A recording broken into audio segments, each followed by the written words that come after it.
El alma también se cansa del ruido constante, y Dios suele hablar bajito.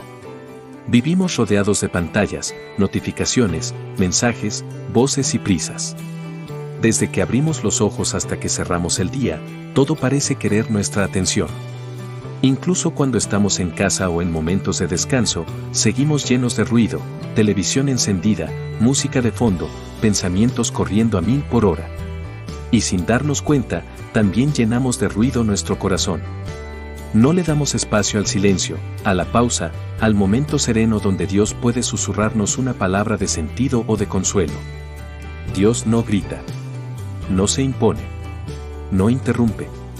Habla en lo pequeño, en lo sencillo, en el silencio de un alma que se atreve a detenerse un instante para escuchar.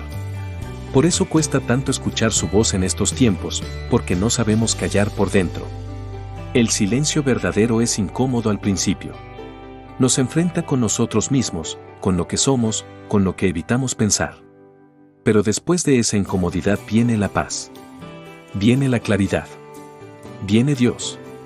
Aprender a buscar momentos de silencio, en la mañana, en una caminata, antes de dormir, es recuperar la salud del alma. Es darle un respiro a la mente. Es permitir que Dios nos hable al corazón sin interferencias. Sin ruido.